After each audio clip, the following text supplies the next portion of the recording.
Stand By Me, un pedacito. Y antes de reclinarme y continuar con el episodio que toca hoy, el episodio 11, quería mostrar este polo, y para mí tiene mucho valor. Tiene mi nombre, dice Edu, y es el polo del equipo al que represento en natación, el equipo de San Antonio Nadadores, de Ismael Merino. Y fue con este polo que llegué ese 2018, después de haber estado en prisión y que la gente me decía, cuando buscaba trabajo, contigo nada, nada, nada. Y me puse a nadar, nada, nada, nada. Pues nadé. Me puse a nadar todos los días hasta llegar al Campeonato Nacional de Natación.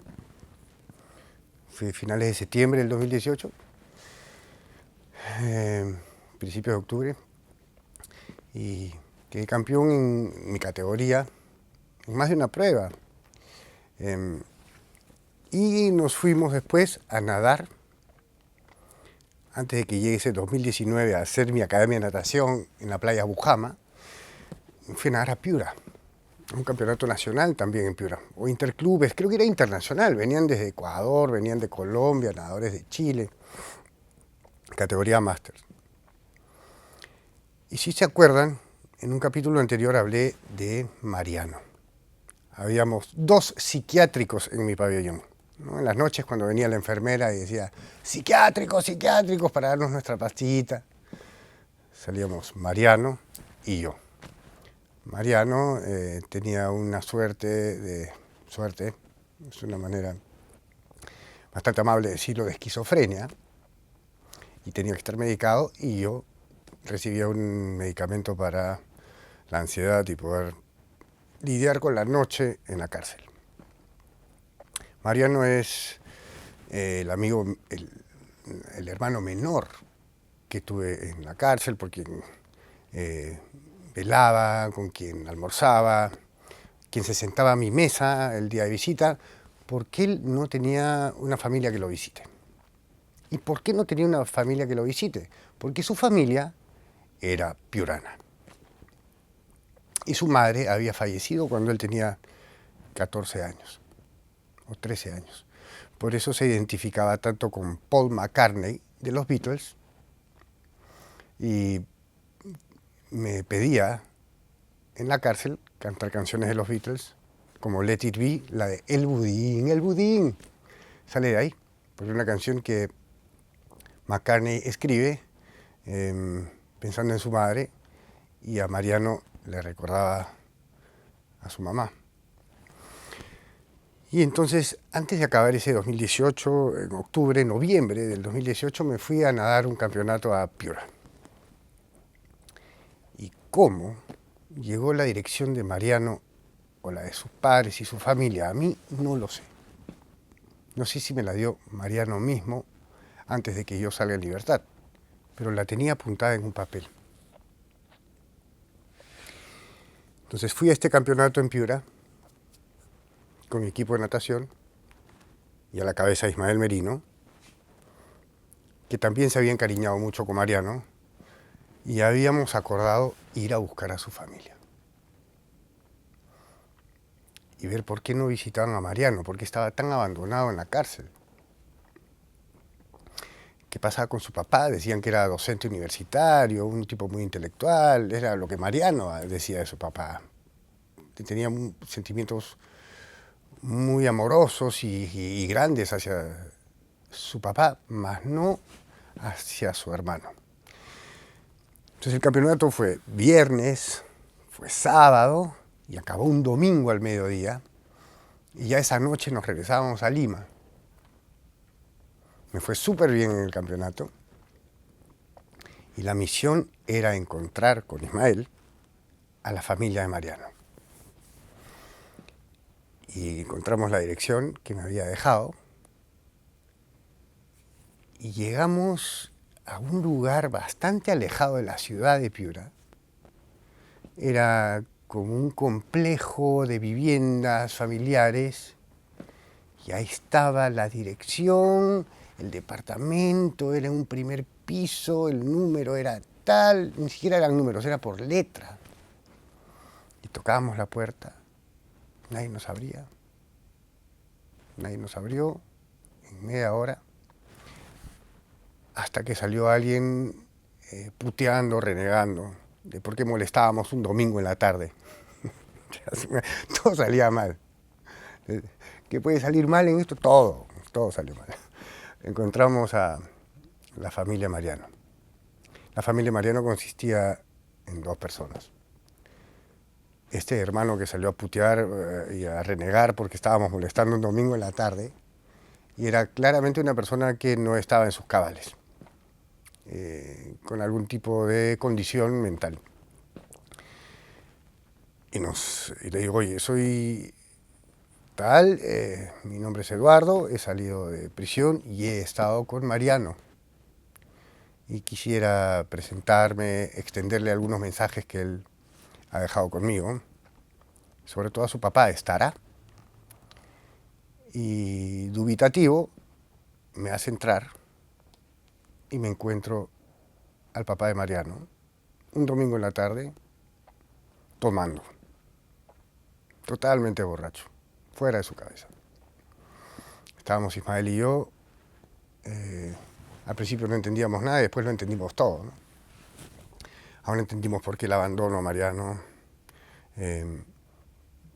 que su condición de esquizofrenia o algún tipo de discapacidad o dolencia mental podría tener mucho que ver con un factor genético, ¿no? Que lo habían hecho a él comportarse violentamente y así estar en prisión, y fue una misión fallida. Contactar a la familia Mariano y decirles, oye, vayan a ver a tu hermano o a tu hijo, en el caso del papá, a Lima, que está solo y no tiene quien lo visite. Fue en vano, no logramos nada, pero logré conocer a Mariano, al hermano Mariano y a su papá, y en dónde vivía y en qué condiciones vivía y cuál era su realidad, y entender un poco más así la vida de otros reclusos y por qué uno termina cometiendo algún acto como el que tuvo mi compadre, ¿no? Y yo quería regresar a visitar a Mariano en la cárcel con una carta de su papá o de su hermano, pero ni escribir podía. Fue muy penoso.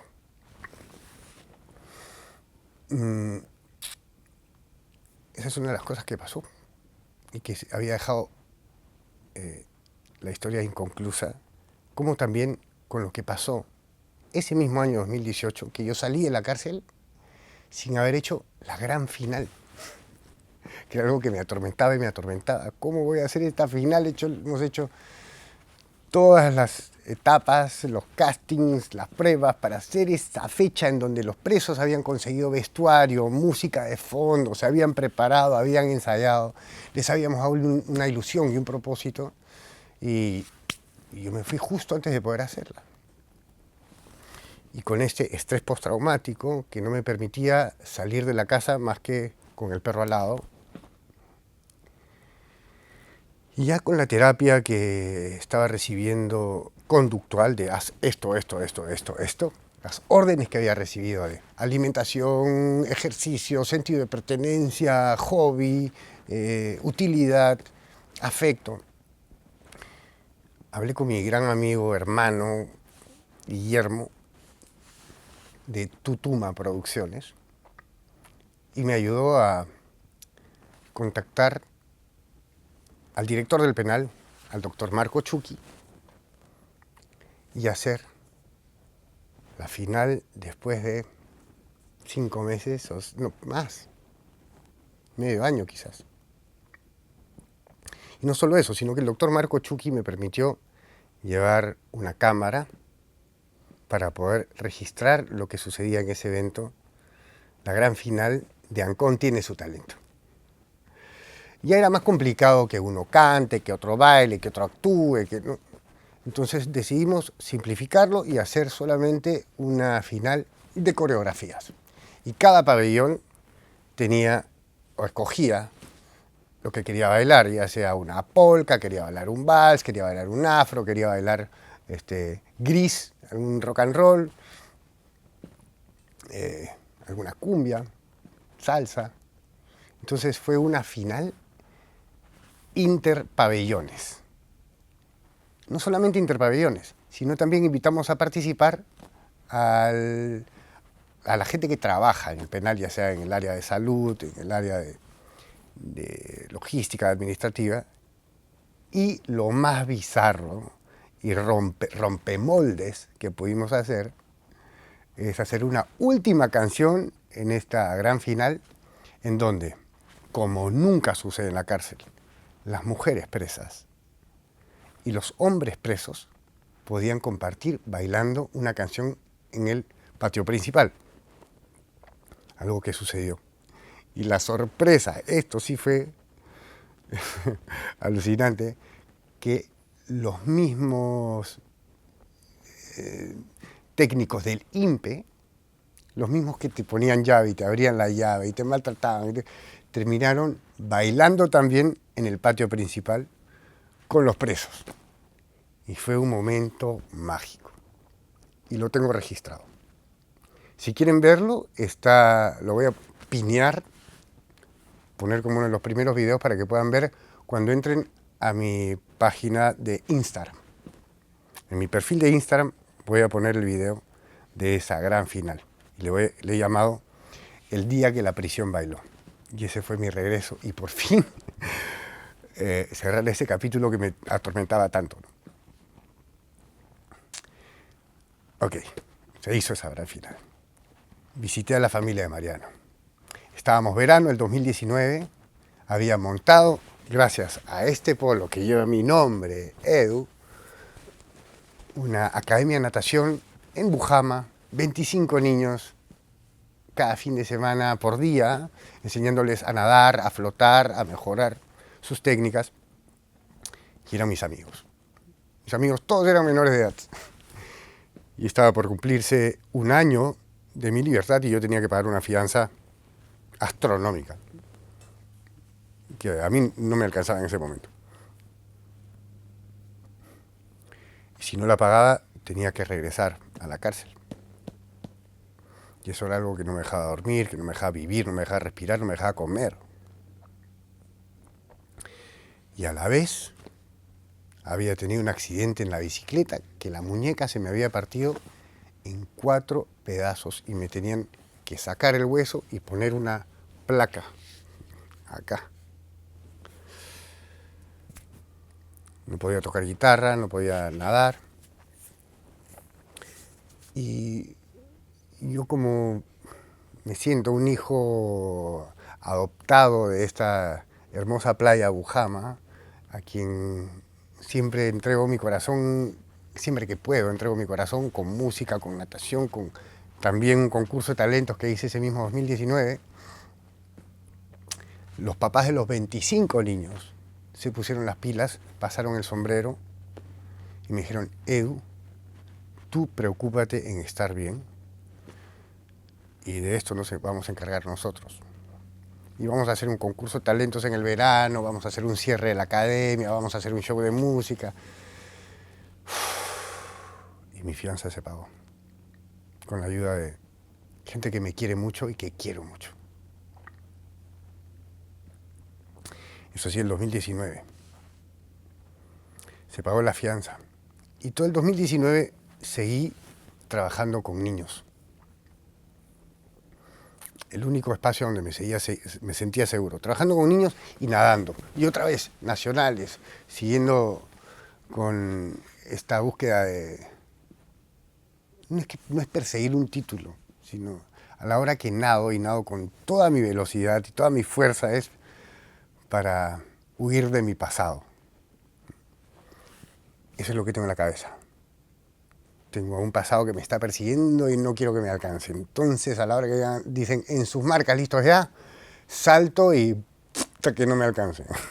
Me meto con todo. Otra cosa que empecé a hacer es, que ya venía haciendo y que nunca he explicado por qué. Y quienes me conocen saben que hago eventos con niños y chicos con habilidades diferentes. Pueden ser síndrome de Down, autismo, habilidades diferentes, ¿no? ¿Y cómo llego a trabajar con chicos con habilidades diferentes?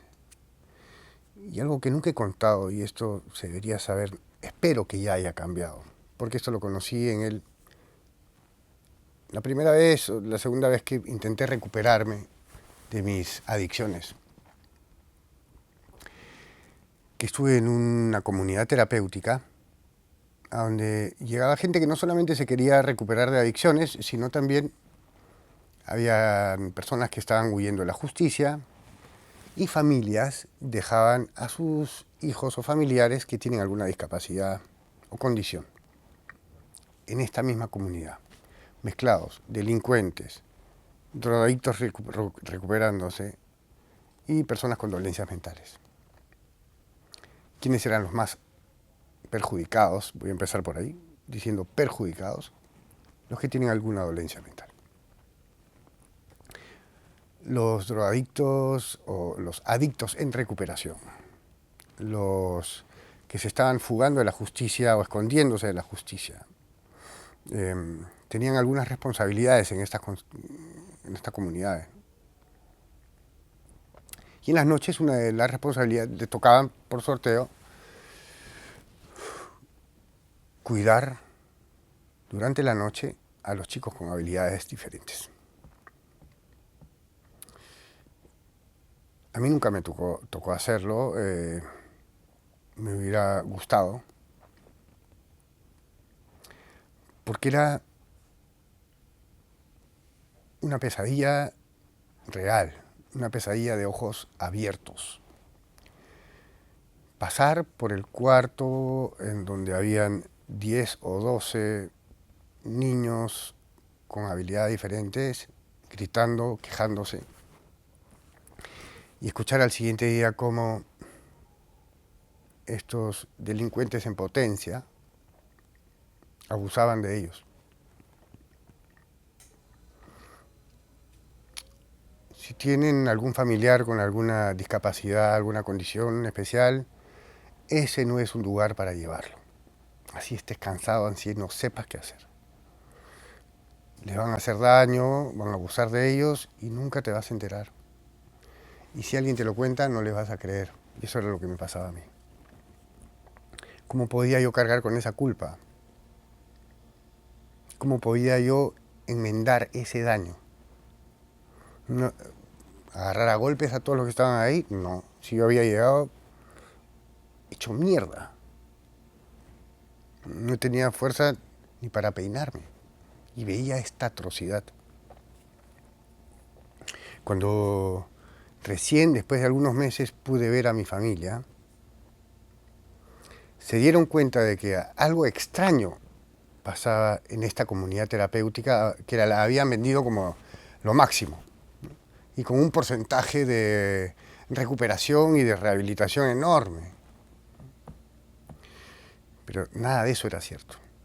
Y a nosotros, los internos, nos tenían amenazados. Si yo veo alguna de tu visita irse llorando, con cara larga, o quejándose de algo, que las cosas se pongan feas, el que iba a pagar pato iba a ser yo. ¿Cómo paga pato uno en una comunidad terapéutica como esta? ¿Cuáles son los castigos? ¿Cuáles son las reprimendas? ¿Cuáles son las consecuencias de decir las verdades? Porque no es que yo estaba loco, pero me pintaban como un loco manipulador. Y tenía una información valiosísima y de terror, que podía salvar vidas. Y en verdad las consecuencias son terribles. Las vi, algunas las viví. Me da miedo, me da, no sé si es vergüenza exponerlas, pero creo que es necesario. Es necesario hacerlo para que otros no pasen esa misma experiencia. No lo voy a contar ahora. Lo voy a contar en el siguiente episodio. Y así quizás podamos abrir los ojos y tomar una mayor conciencia de lo que es una enfermedad y lo que es recuperarse de ella. Y los métodos que no funcionan definitivamente y nunca van a funcionar más que para hacer que regreses y nunca te recuperes. Antes de apagar la cámara, quiero invitarte a que te suscribas al canal. El blog de Edu va a acabar en algún momento. Me gustaría que no acabe, que esto no llegue a su fin. Me ayudaría mucho si te suscribes al canal @rebeldeconcausas, el blog de Edu, para poder seguir con estos relatos, con estas historias y poniendo las emociones al asador. Nos encontramos la próxima semana en un siguiente episodio de este blog. Chao.